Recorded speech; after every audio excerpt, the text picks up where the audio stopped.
watching footy fantasy.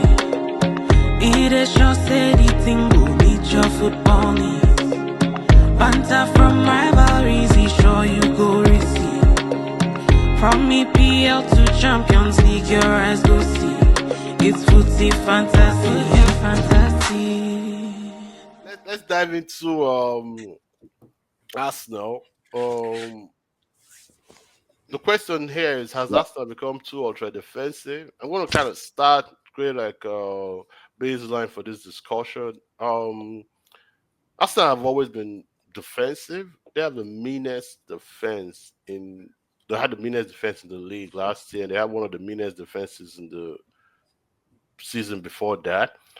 They don't have a very mean defense right now, but in the past few games, they've become more of a defensive team because what they always did was they scored goals. They just didn't let you score.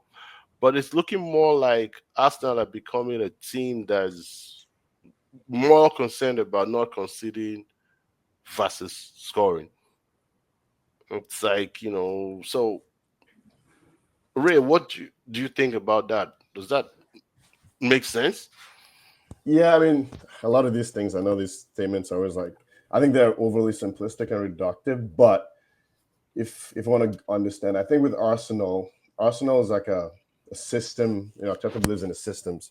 So one of the reasons last season, especially, I'll use probably last season was probably the best in terms of what I've seen from Arsenal play.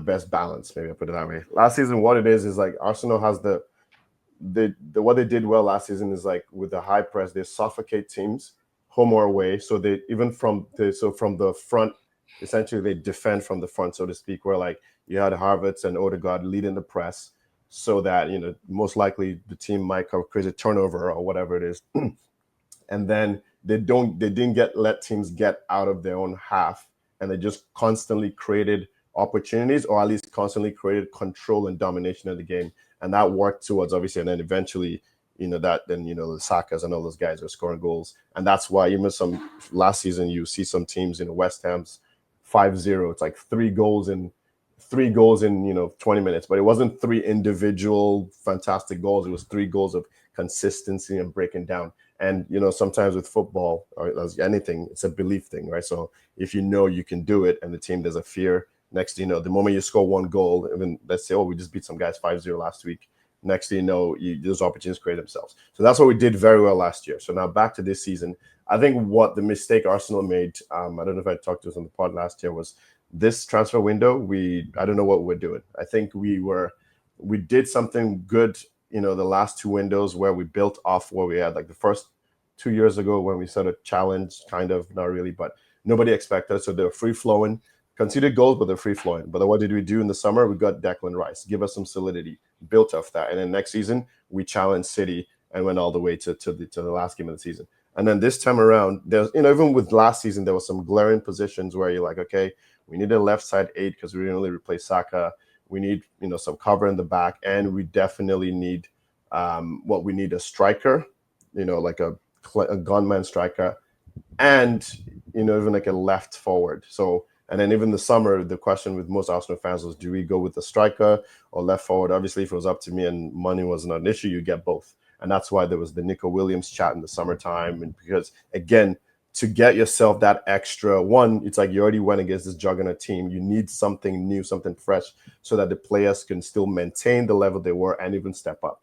And I think that's the mistake we did. We didn't do that. We didn't get any of them across. There's Gurkers, there's all these players that we could have got. Again, I know FFP. I'm not a finance person, so I don't care about all that. All we need to is get somebody. Didn't do that. And now we ended up getting, Calafiori, we needed to cover because a couple of our guys who can, and then got Marino. Okay, they were just more squad players for me. We needed that extra quality, and we didn't do that.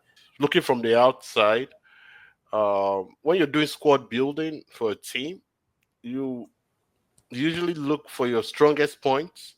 I kind of call them your weakest points. Why I'd say that is because, like, if this player is indispensable to your team, that's your weakest point. He might be the strongest point, but that's your weakest point because once he goes, your team is going to suffer for it. And there are two players in Arsenal at this moment that do not have any replacements. There's nobody that replaces Saka, That's why Saka plays all the time, and then Odegaard is the other one. Arsenal seems to be able to play around the other positions. If Saliba goes down, they already have Calafiori. They can bring Ben White in. If what's his name, Gabriel goes down, there's also Timber. You've got, like you said, a lot of center backs. You can shuffle. What's his name, Rice to cover Partey. Like there was a time last season Partey wasn't playing. You guys were still doing well. But if Saka goes down, I don't know who's subbing him, who's coming in for him. And that kid has played so many games that it feels almost inevitable that at a point he will get either burnt out or he will. Didn't he get get taken injured. out today? He was injured today. Yeah, the second half. Yeah. And we don't know how long. And He'll be back for My now. hot take is very, very straightforward. Tell us, United. The top six last season minus That'll be a hot take. exactly. That's my hot take. Take out Spurs from last season's top six and add Manchester United to it. So it's Man City, Arsenal, Liverpool, Villa, Chelsea, Manchester United. Manchester United are crashing the top six. There's a chance they'll crash the top four. Hey, Big chance they'll crash the top four. Yes. That's with all due respect, we wanted to ask him off the medication. only 4 points away. Bro, We're only it's 11 11 games games. away. It's 11 games. bro. Yeah, It's literally 4 points. That's what I'm saying. It's We're only 4 points literally away.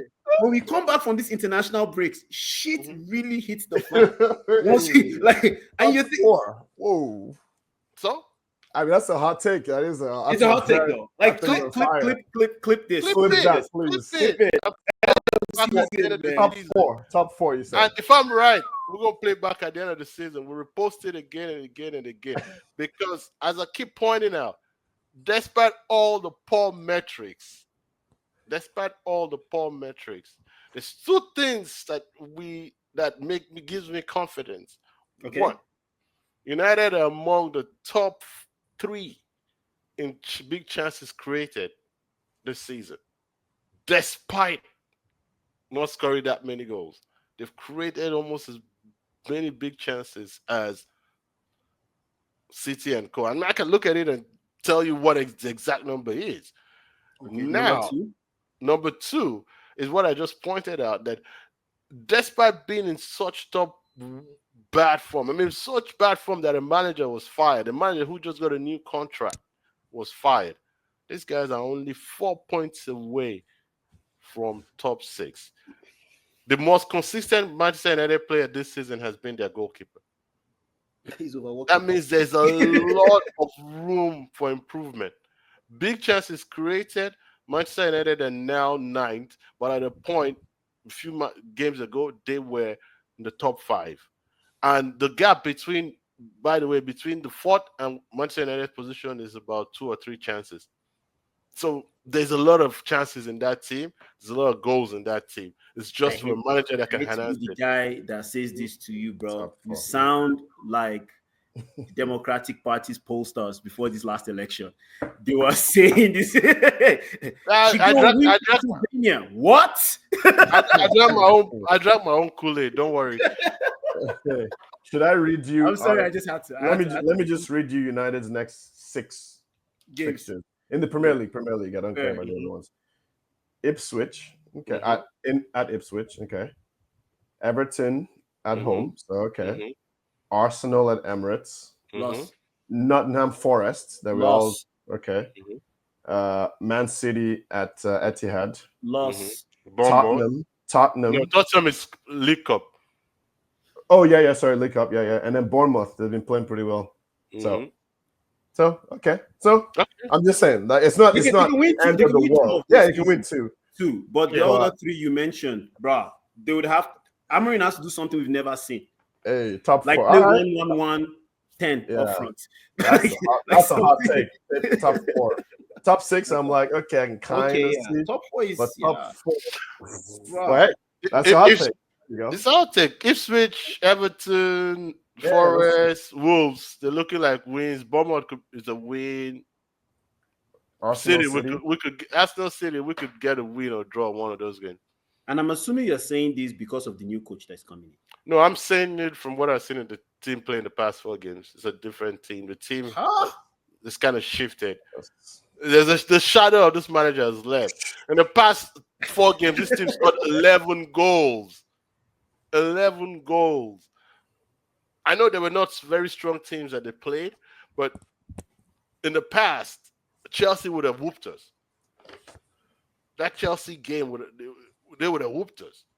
This Leicester game would have been a 1-goal lucky win. We would have not whooped POK. Like, these things show you that if we get the manager comes, and I'm trying to have confidence in my boys and have confidence in my manager.